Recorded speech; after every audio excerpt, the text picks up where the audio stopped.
Hello friends, how are you all. हमने अपनी कल की वीडियो में सप्लाई टॉपिक कंप्लीट किया था, उसके फैक्टर्स स्टडी करे थे। आज हम डिमांड एंड सप्लाई से रिलेटेड क्वेश्चंस को डिस्कस करेंगे। हम उसमें एमसीक्यूज भी सॉल्व करेंगे और उसके बाद जो भी क्वेश्चंस उससे बन रहे होंगे मैं वो भी डिस्कस करूँगी, जिससे आपके जो स्मॉल बट जो इम्पोर्टेंट टॉपिक्स हैं वो क्लियर हो जाएंगे। बट फर्स्टली हम आज एक और इम्पॉर्टेंट टॉपिक को स्टडी करेंगे, विच इज़ इक्विलिब्रियम। इक्विलिब्रियम क्या होता है? What is the effect of equilibrium on demand and study? Why is it important to achieve equilibrium? कहते मतलब इक्विलिब्रियम क्या होता है, इक्विलिब्रियम क्यों अचीव करना हमारे लिए ज़रूरी है। So let's start. So what is equilibrium? Equilibrium कहते हैं वो स्टेट और पॉइंट होता है at which quantity demanded is equal to quantity supplied, जहाँ पे हमारी जो डिमांड है वो सप्लाई से बिल्कुल मैच करती है। वो हमारा वो क्या होता है, इक्विलिब्रियम पॉइंट होता है। Forces of demand and supply are balanced. जो फोर्सेस होती हैं इवन के, चाहे कोई भी फोर्सेस ले लो, चाहे वो प्राइस हो, इनपुट प्राइजेस हो, टेस्ट हो, प्रेफरेंसेस हो, वट कुछ भी हो सकता है, जो भी फैक्टर हम इम्प्लाई करें, बट हमारी जो डिमांड है जब सप्लाई से इंटरसेक्ट कर जाती है तो वो होता है हमारा इक्विलिब्रियम पॉइंट। अभी हम इनको टेबल्स के थ्रू स्टडी करते हैं। Demand and supply together, equilibrium price, equilibrium quantity. Equilibrium price क्या होता है? The price that balances supply and demand. कहते वो प्राइस जहाँ पे जो हमारी सप्लाई एंड डिमांड है वो बैलेंस हो जाती है। On a graph it is the price at which the supply and demand curves intersect. अगर हम ग्राफ की बात करें तो ग्राफ पे वो प्राइस होगा, यहाँ पे प्राइस होता है, यहाँ पे हमारी क्वांटिटी होती है। तो कहते ये हमारी डिमांड कब होती है, बिकॉज डिमांड कब इज ऑलवेज डाउनवर्ड स्लोपिंग। ये हमारी सप्लाई कब होती है, कहते ये वो वाला प्राइस होगा जहाँ पे हमारी जो डिमांड एंड सप्लाई कर्व है वो इंटरसेक्ट कर जाएगी। क्यों? बिकॉज मार्केट में क्वांटिटी जो है इतनी होएगी और इस प्राइस पे विलिंग होंगे कस्टमर्स लेने के लिए, जहाँ पे दोनों चीज़ें मैच कर जाएंगी वो हमारा इक्विलिब्रियम प्राइस होगा। ओके, इक्विलिब्रियम क्वांटिटी क्या होती है? That quantity that balances demand and supply and demand. वही चीज same on a graph it is the quantity eight which the supply and demand curves intersect. कहते ये वो वाली क्वांटिटी होएगी जहाँ पे जो डिमांड एंड सप्लाई कर्व्स है वो इंटरसेक्ट करेंगी। ये वाली जो है डिमांड क्वांटिटी है ये इक्विलिब्रियम क्वांटिटी है, और ये वाला जो प्राइस है वो इक्विलिब्रियम प्राइस है, बिकॉज यहाँ पे जो डिमांड एंड सप्लाई है वो कर्व्स हैं वो इंटरसेक्ट कर रही हैं। ओके, ये अभी हम टेबल के थ्रू स्टडी करते हैं। डिमांड एंड सप्लाई टुगेदर, जब हम दोनों को देखते हैं एज इन अ टेबल, तो हमें क्या पता चल रहा है कि 2 रुपीज़ पे जो हमारी डिमांड है वो 7 रुपीज़ है, और वहीं 2 रुपीज़ पे जो हमारी सप्लाई है वो भी 7 यूनिट्स ही है।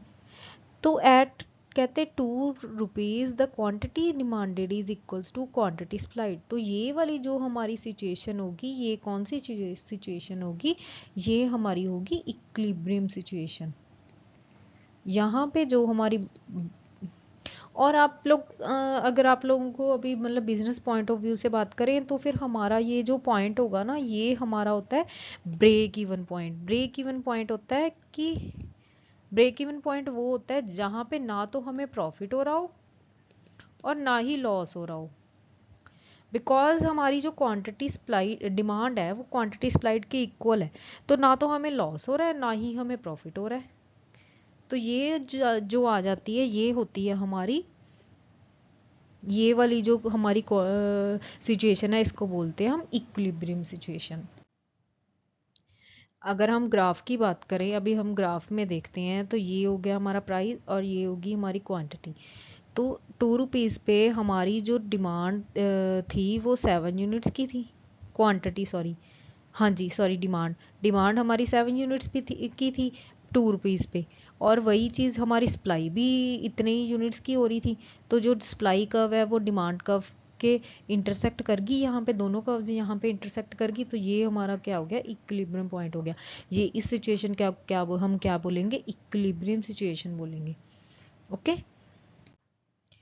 Now disequilibrium. डिसइक्विलिब्रियम क्या होता है, डिसइक्विलिब्रियम वो सिचुएशन होती है जहाँ पे हमारी जो डिमांड कर्व है वो सप्लाई कर्व के इंटरसेक्ट नहीं करती, या तो डिमांड कर्व यहाँ पे होएगी, सप्लाई कर्व यहाँ पे होएगी, इधर या डिमांड कर्व यहाँ पे जा रही होगी, सप्लाई कर्व ऐसे जा रही होगी, यहाँ पे जा रही होगी। यहाँ तो डिसइक्विलिब्रियम को हम लोग टू पार्ट्स में स्टडी करते हैं, इधर या तो शॉर्टेज होएगी मार्केट में या सरप्लस होएगी। शॉर्टेज कैसे होएगी, फॉर एग्जांपल हमारे ग्राफ के थ्रू नहीं, हम टेबल के थ्रू समझते हैं। शॉर्टेज हमारी कैसे होएगी, फॉर एग्जांपल आपको हमें मार्केट में 10 यूनिट्स की डिमांड है, बट जो हमारी सप्लाई है वो सिर्फ 8 यूनिट्स की है, तो ये 2 यूनिट्स क्या हो गए, shortage. On the other hand अगर हम सरप्लस की बात करें, हमारी जो करंट डिमांड है वो 15 यूनिट्स की है, बट हमारे पास जो सप्लाई है वो 20 यूनिट्स की है, तो ये एक्स्ट्रा जो 5 यूनिट्स हुए ये क्या हो गया, हमारा सरप्लस हो गया। तो ये जो डिसइक्विलिब्रियम होता है वो टू टाइप्स में होता है, या तो हमारी मार्केट में सरप्लस होएगी सिचुएशन होएगी, इधर हमारी मार्केट में शॉर्टेज सिचुएशन होएगी। सबसे पहले हम पढ़ेंगे शॉर्टेज। शॉर्टेज कैसे, नाउ शॉर्टेज क्या होती है, when the price is below the equilibrium price, the quantity demanded exceeds the quantity supplied, there is what we call excess demand or a shortage। कहते जब इक्विलिब्रियम प्राइस से हमारा price कम हो जाता है, ये है मान लो ये हमारा इक्विलिब्रियम प्राइस है 2 यूनिट्स, जैसे कि हमने पीछे देखा था।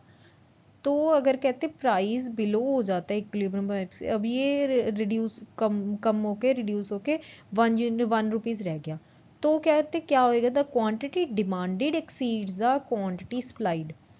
अभी क्या हो जाएगा, हमारी डिमांड कितनी यूनिट्स है, हमारी डिमांड तो इतनी यूनिट्स है, बट हमारी जो सप्लाई होएगी वो कितने यूनिट्स की होएगी, वो इतने यूनिट्स की होएगी।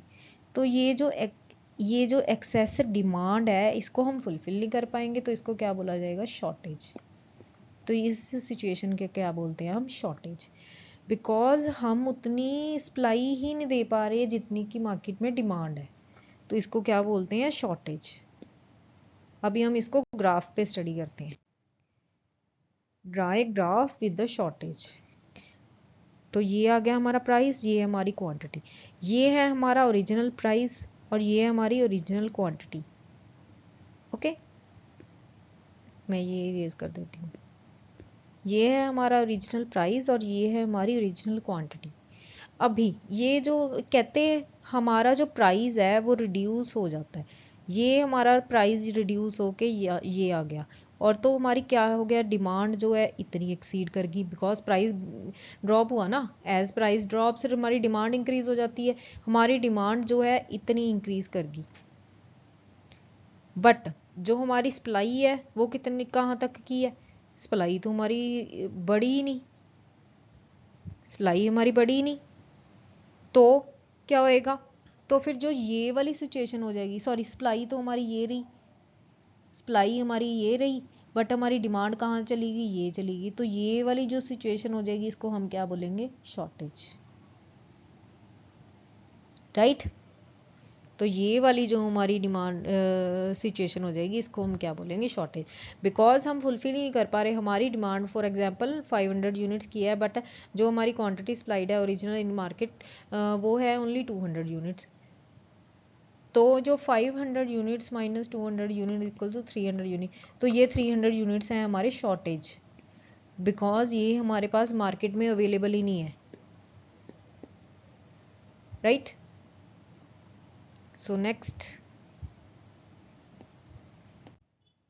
सरप्लस। अभी हम देखते हैं कि सरप्लस सिचुएशन में क्या होता है। सरप्लस सिचुएशन क्या होती है मार्केट में, when the price is above the equilibrium price, the quantity supplied exceeds the quantity demanded, this is what we call excess supply or a surplus। अभी क्या हो गया, प्राइस कहते हैं इक्विलिब्रियम प्राइस से ज़्यादा हो गया, इक्विलिब्रियम प्राइस से जो हमारा ये ओरिजिनल प्राइस था, हमारा प्राइस जो है यहाँ पे हो गया, तो उस सिचुएशन में क्या होगा, ये हमारी ओरिजिनल क्वांटिटी डिमांडेड है, जहाँ पे हमारी जो दोनों कर्व्स इंटरसेक्ट करती हैं, ये वो वाला पॉइंट है। अभी क्या हो गया, अब यहाँ पे प्राइस है, तो ये वाली क्या है, डिमांड। अभी हमारी डिमांड जो थी ओरिजिनल, यहाँ से कम होके यहाँ पे आ गई, यहाँ पे कम हो गई, यहाँ पे आ गई, बट इस टाइम सप्लाई कितने यूनिट्स की है, इतने यूनिट्स की है। तो ये वाला जो सिचुएशन है इसको क्या बोलेंगे हम, सरप्लस। बिकॉज हमारी जो सप्लाई है वो इतने यूनिट्स की है, बट जो हमारी ओरिजिनल डिमांड है वो इतने यूनिट्स की है। तो ये जो सिचुएशन है ये हमें हमारी सरप्लस की, इतने यूनिट्स जो हैं हमारे मार्केट में एक्स्ट्रा अवेलेबल हैं, जिनकी की कोई अभी डिमांड ही नहीं है, राइट।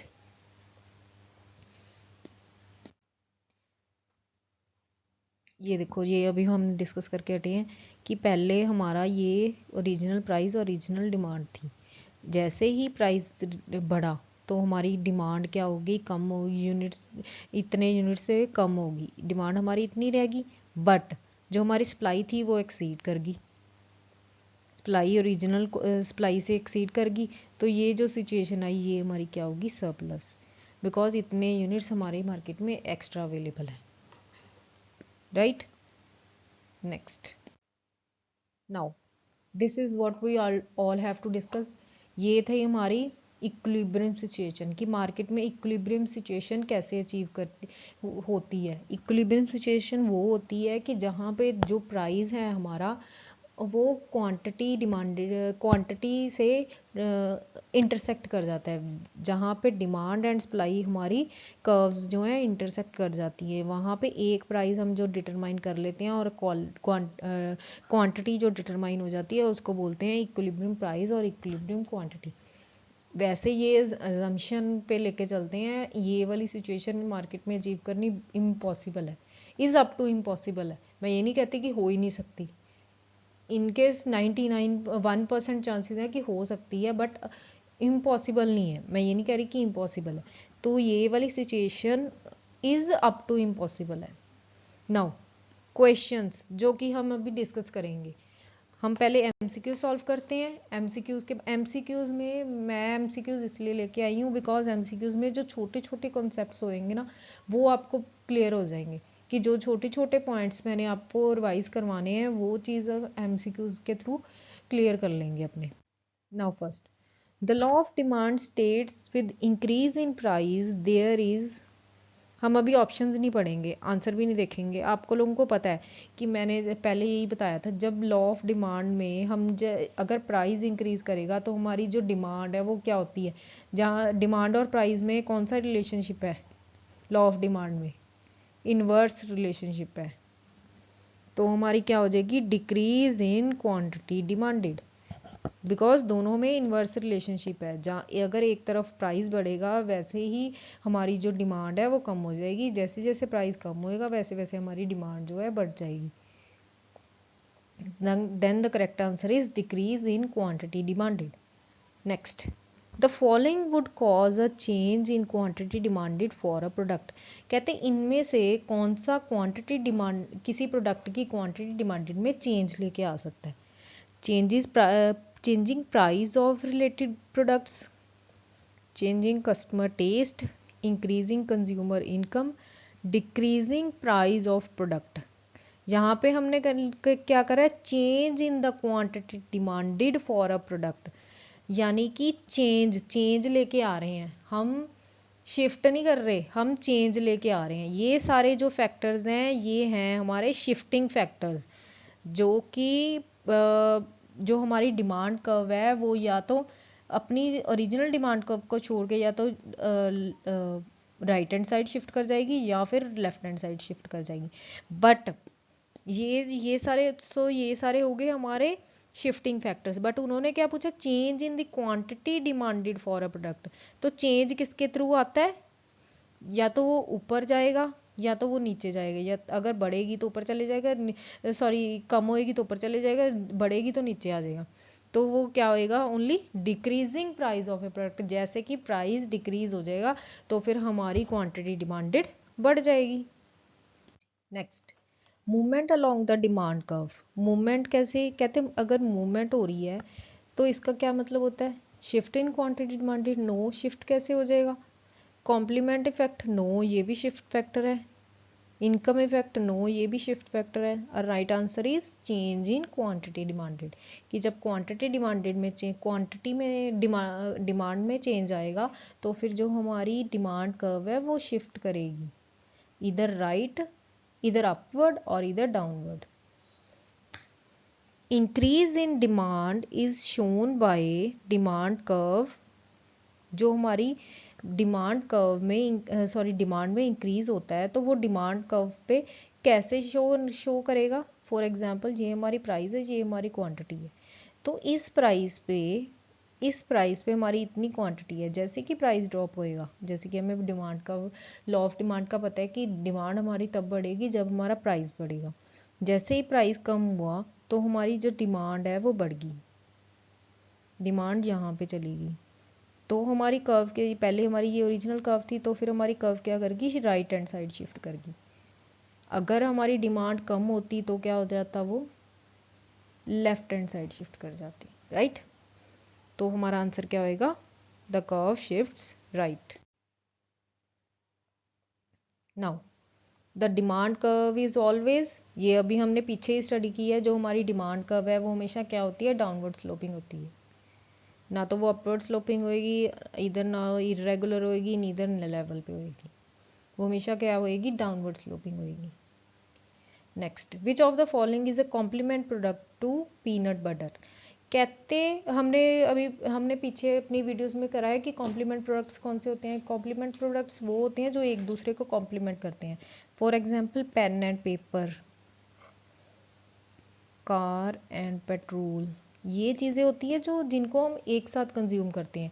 और अगर एक का प्राइस बढ़ेगा या कम होएगा तो उसका इफेक्ट, सीधा इफेक्ट क्या होता है, दूसरे की डिमांड पे बढ़ता है, राइट। अगर मान लो अभी पेट्रोल के प्राइसेस बढ़ जाएं तो क्या होएगा, लोग कार कम लेके जानी कम कर देते हैं और हम सोचते हैं कि हम लोग जो अपना नज़दीक वाला काम है वो किस पे कर लें, साइकिल पे जाके कर लें। तो हुआ ना, अगर पेट्रोल के प्राइसेस बढ़े तो लोगों ने कम कार चलानी स्टार्ट कर दी। तो एक का जब प्राइस या बढ़ता है तो या कम होता है तो उसका सीधा इफेक्ट क्या होता है, दूसरे की प्रोडक्ट की डिमांड पे बढ़ता है। वो होते हैं complement products. Which of the following is a complement product to peanut butter? Sugar? No. Jelly? Yes. Mustard? No. Soda? No. So our answer क्या हो जाएगा? Our right answer is jelly. The law of demand is measured from the perspective of, अभी हम law of demand में किसका perspective देख के चलते हैं, कंज्यूमर का, बिल्कुल सही। शॉपकीपर का नो, होलसेलर का नो, मैन्युफैक्चरर का नो। हम किसका पॉइंट ऑफ व्यू लेके चलते हैं, ऑलवेज कंज्यूमर का, क्योंकि हमें कंज्यूमर जो है वो हमेशा हमने एजम्पशन लेके चलनी होती है। इकोनॉमिक्स में अगर हम बात करें, इज ऑलवेज थिंक्स रैशनल, वो हमेशा रैशनली बिहेव करेगा, बिकॉज वो अपना इकोनॉमिक बेनिफिट देखेगा हमेशा। जब उसको इकोनॉमिक बेनिफिट जहाँ से उसको सबसे ज़्यादा होगा वो तभी अपना जो है डिमांड मार्केट में क्रिएट करेगा, जब उसको पता है कि मुझे ज़्यादा से ज़्यादा बेनिफिट हो रहा है, right. So right answer is consumer. Next, goods for which demand goes down when income goes up are called.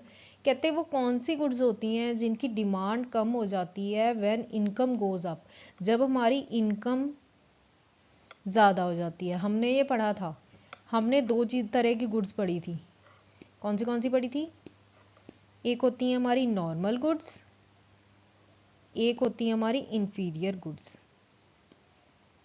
Normal goods में इनकम का डिमांड पे कौन सा इफेक्ट था, पढ़ा था हमने, पॉजिटिव। बिकॉज जैसे ही इनकम बढ़ेगी तो इन प्रोडक्ट्स की डिमांड भी बढ़ेगी।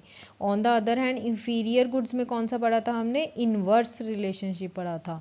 जैसे ही हम किसी पर्सन की इनकम बढ़ेगी तो demand for the inferior goods always decreases, तो इंफीरियर गुड्स की डिमांड जो है हमेशा डिक्रीज करेगी। तो कौन से गुड्स हो गए जिनकी डिमांड जब इनकम इंक्रीज करेगी तो कम होएगी, that are known as inferior goods. So our right answer is option B, inferior goods. ना तो वो पब्लिक गुड्स हैं, ना वो नॉर्मल गुड्स हैं, ना वो प्राइवेट गुड्स हैं। कौन से गुड्स हैं वो? Inferior goods. इन्फीरियर गुड्स की डिमांड हमेशा कम होएगी जब हमारी जो इनकम है कंज्यूमर की वो बढ़ेगी। What do you mean by the supply of goods? Supply of goods का क्या मतलब होता है? Stock available for sale, total stock in the warehouse? No. The actual production of the goods? No. Quantity of the goods offered for sale at a particular price per unit of time? कहते हैं supply of goods का मतलब वो होता है कि किसी particular price पे पर्टिकुलर टाइम पे मार्केट में जो प्रोडक्ट्स सेल करने के लिए शॉपकीपर ऑफर करता है, सेलर ऑफर करता है, उनको क्या बोलते हैं? Supply of goods.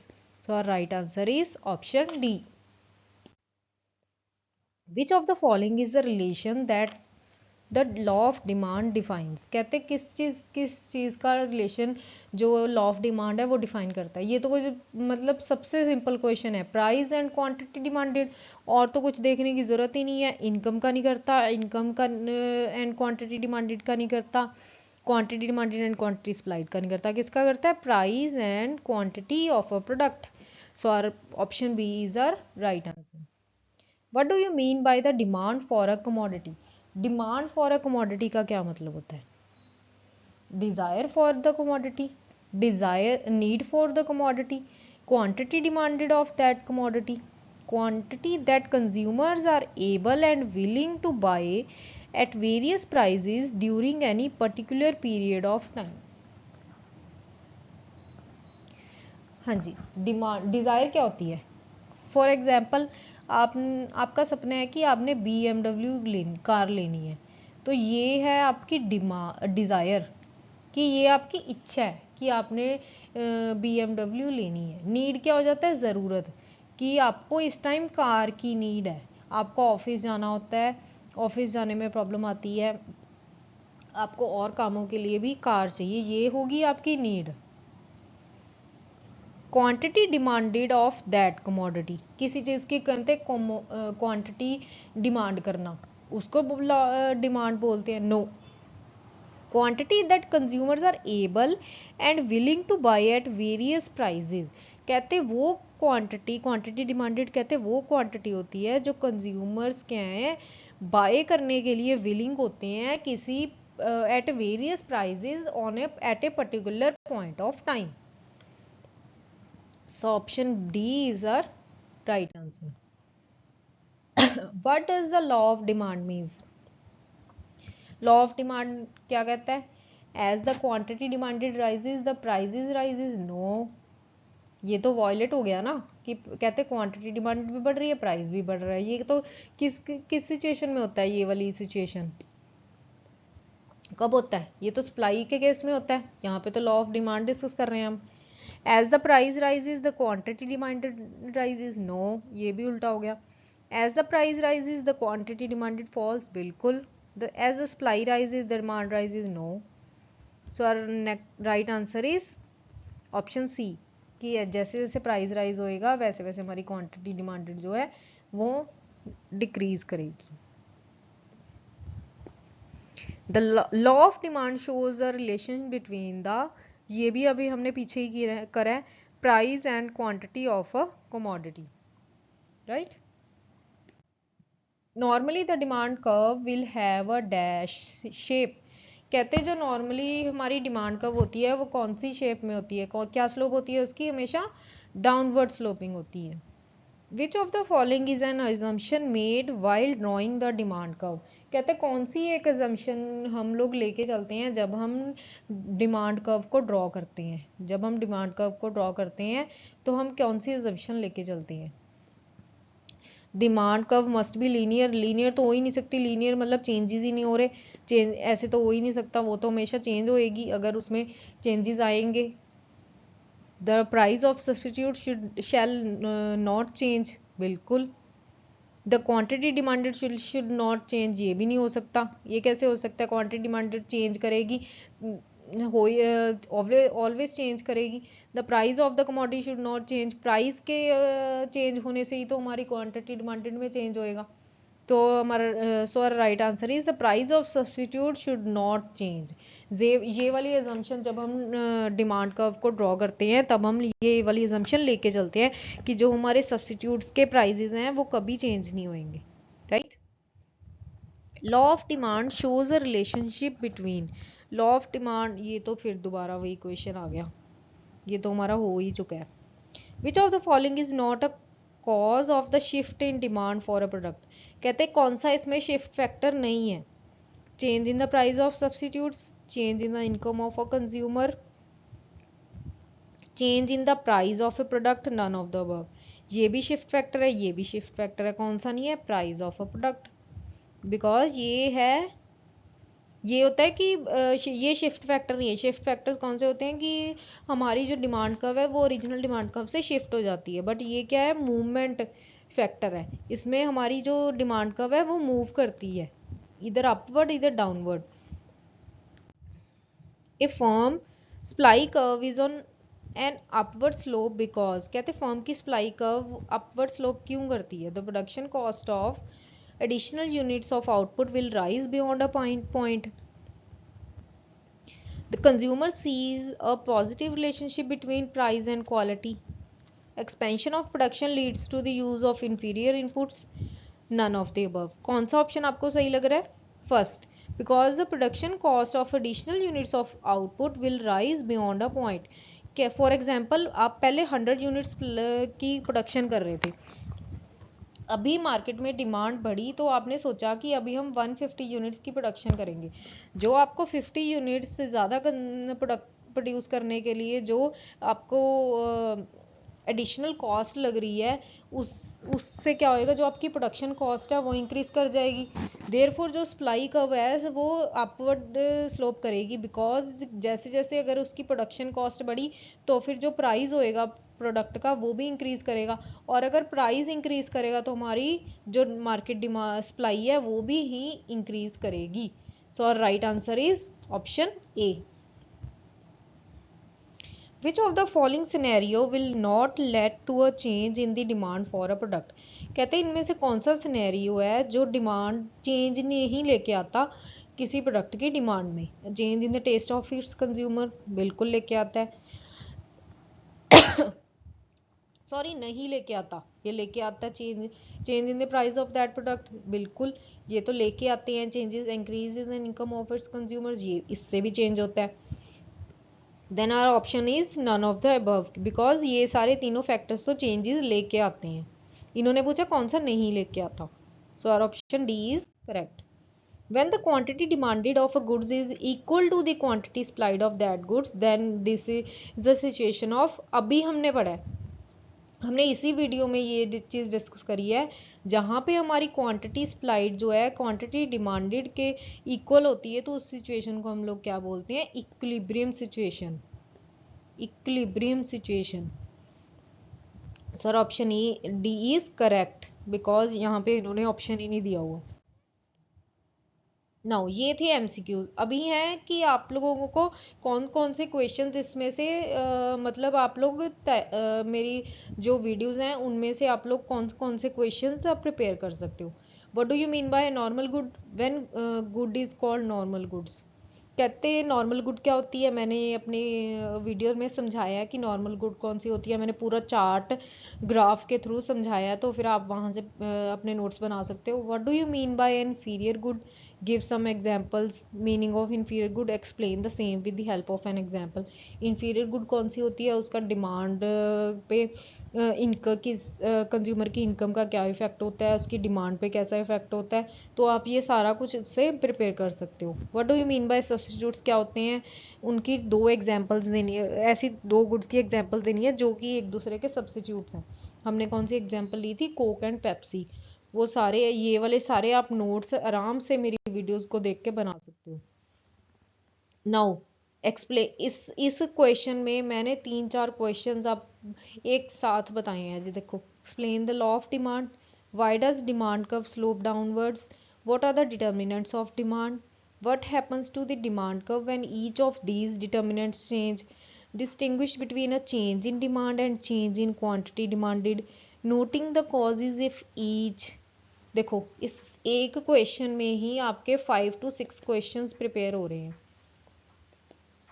एक ही क्वेश्चन में मैंने 5 to 6 क्वेश्चंस आपको प्रिपेयर करवा दिए।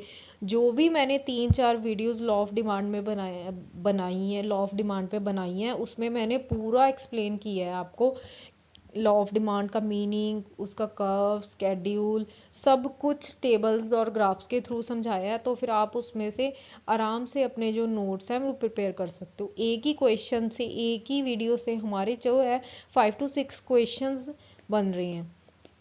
तो ये एग्ज़ाम पॉइंट ऑफ व्यू से बहुत इंपॉर्टेंट है, और ये एमसीक्यूज़ में के पॉइंट ऑफ व्यू से भी बहुत ज़्यादा यहाँ से क्वेश्चंस बनते हैं। तो आप यहाँ से मतलब आराम से प्रिपेयर कर सकते हो। That's it for today's video. Thank you for watching.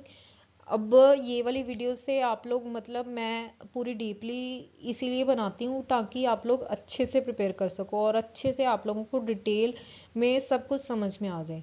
Thank you for watching. Please do like, subscribe and share my video. Thank you.